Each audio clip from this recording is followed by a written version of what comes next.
الحمد لله الحمد لله الذي أسرى بعبده ليلا من المسجد الحرام إلى المسجد الأقصى الذي باركنا حوله لنريه من آياتنا إنه هو السميع البصير.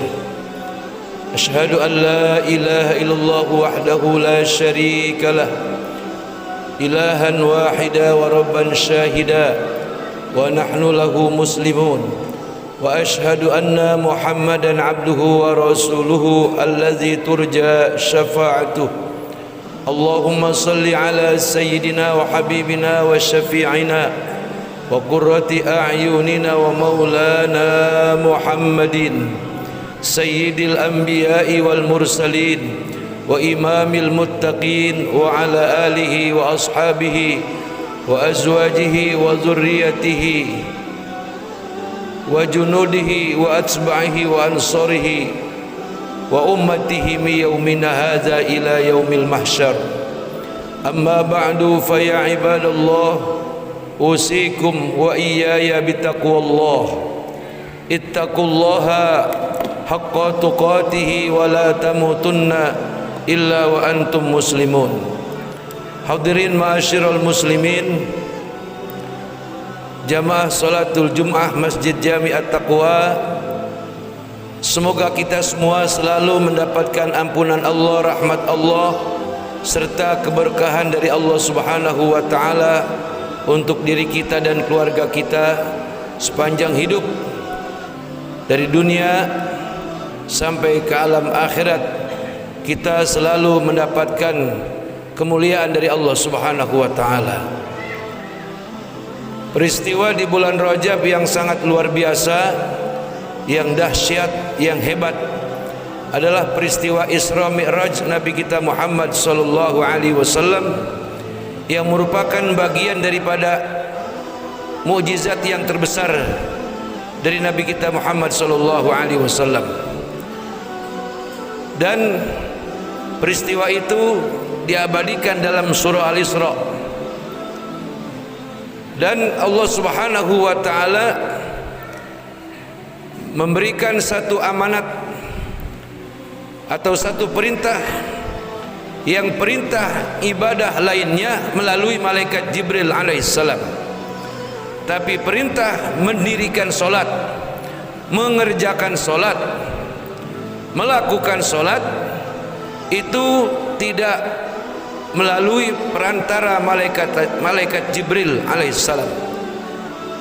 Ini artinya bapak-bapak dan saudara-saudara, bahwa dari seluruh perintah ibadah yang diwajibkan oleh Allah kepada umatnya Nabi Muhammad, ibadah yang paling hebat, ibadah yang paling utama dan yang terutama dari sekian banyak ibadah adalah perintah solat 5 waktu.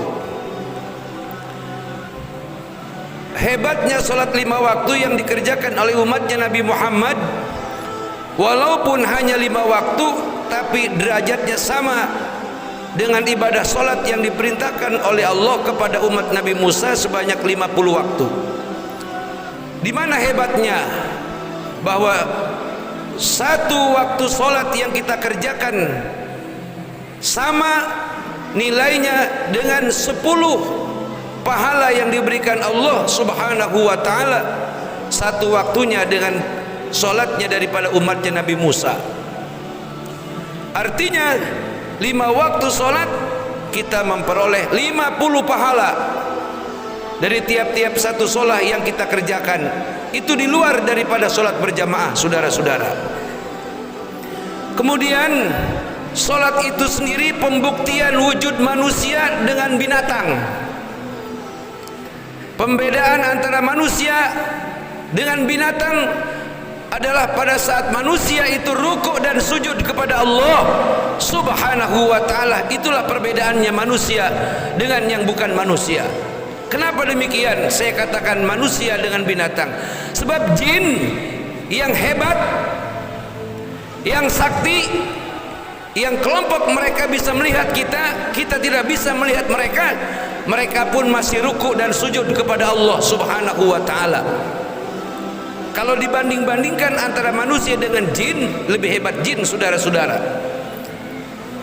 Tapi inilah salah satu keistimewaan atas perintah salat 5 waktu, di mana Allah ingatkan kepada kita, wa ma khalaqtul jinna wal insa illa liya'budun. Tidaklah aku ciptakan bangsa jin dan bangsa manusia kecuali mereka untuk menyembah kepada Allah Subhanahu wa taala. Jadi bersyukur saudara-saudara, dari mulai balik sampai seusia tua ini kita masih mau ruku dan sujud kepada Allah Subhanahu wa taala. Orang yang ditakdirkan sujud sejajar kepalanya dengan kedua tapak kakinya, itulah orang yang dimuliakan Allah. Itulah orang yang diangkat derajatnya oleh Allah Subhanahu wa taala. Itulah orang yang baik. Itulah orang yang benar. Tapi jangan mengaku baik, jangan mengaku merasa paling benar. Itu penilaian Allah. Jadi orang yang ruku dan sujud mau mensejajarkan antara kepalanya dengan kedua tapak kakinya, inilah orang yang betul-betul penghambaannya kepada Allah nyata 100% mutlak. Dia mengakui tentang keadaannya sebagai hamba Allah Subhanahu wa taala. Kemudian salat itu sendiri, saudara-saudara, menjadi barometernya semua ibadah. Syahadat kita bisa diterima kalau salat kita bagus. Puasa kita bisa diterima kalau salat kita bagus. Zakat kita bisa diterima kalau salat kita bagus. Umrah ataupun haji kita bisa diterima atau mendapatkan gelar mabrur atau mabrurah kalau salat kita bagus. Dan sebaliknya, awwalu ma yuhasabu bihil abdu yaumal qiyamati as-shalah. Amalan yang mula-mula pertama kali diperiksa, dihisab, bukan ibadah haji, baik yang plus ataupun yang non plus. Yang plus itu yang mahal, saudara-saudara. Daftar tunggu cuma 1 tahun, tapi biayanya bisa 150 juta atau 250 juta. Bukan itu yang pertama kali dihisab. Tapi yang pertama kali dihisab oleh Allah adalah ibadah salat yang 5 waktu. Faiza saluhat saluhat sairu amali, faiza fasadat fasada sairu amali.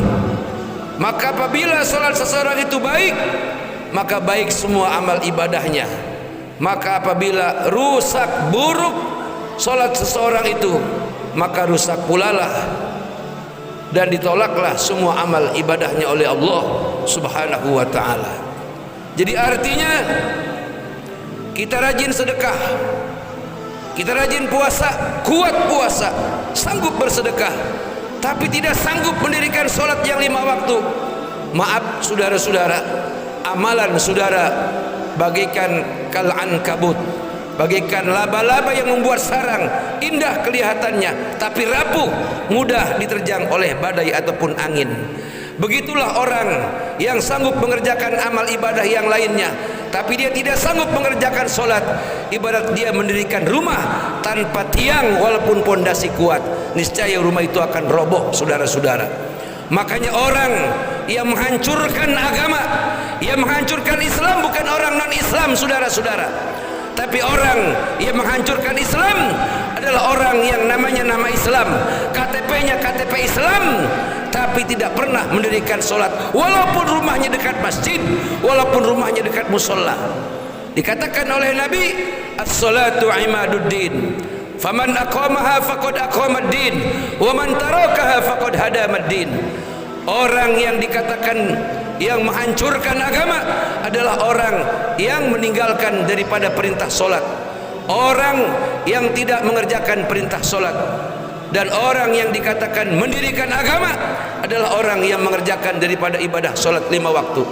Oleh karena itu saudara-saudara, beruntunglah, saya katakan sekali lagi, kita yang sampai hari ini dengan upaya dan usaha, walaupun sibuk bagaimanapun, walaupun ada rasa sakit di badan, tapi kita terus dan terus mendirikan solat yang 5 waktu di samping mengerjakan yang sunnah sebagai pembuktian penghambaan kita kepada Allah Subhanahu wa taala, dan berharap dari wasilah solat yang kita dirikan, yang kita kerjakan dari mulai balik sampai akhir hayat kita, kiranya Allah memandang kita dengan senyum, memberikan ridhonya, memberikan kebaikannya, cintanya kepada kita semua, sehingga mengikutlah semua amal ibadah yang kita kerjakan, baik syahadat kita, puasa kita, zakat, infak, sedekah, dan ibadah-ibadah yang lainnya, baik yang berhubungan langsung kepada Allah maupun yang berkaitan dengan sesama manusia ataupun makhluk Allah, semuanya akan diikut sertakan menjadi baik lantaran kita seumur hidup tidak pernah meninggalkan ibadah solat yang 5 waktu yang merupakan kewajiban bagi setiap muslim laki-laki atau muslimah perempuan.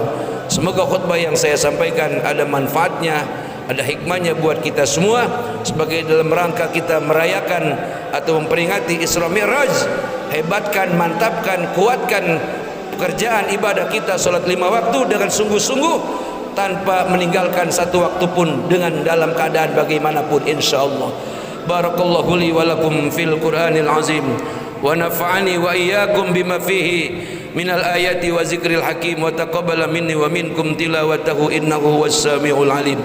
Aqulu qawli hadza astaghfirullahal azim li wa lakum wa lisairil muslimina wal muslimat wal mu'minina wal mu'minat fastaghfiruhu innahu huwal ghafurur rahim.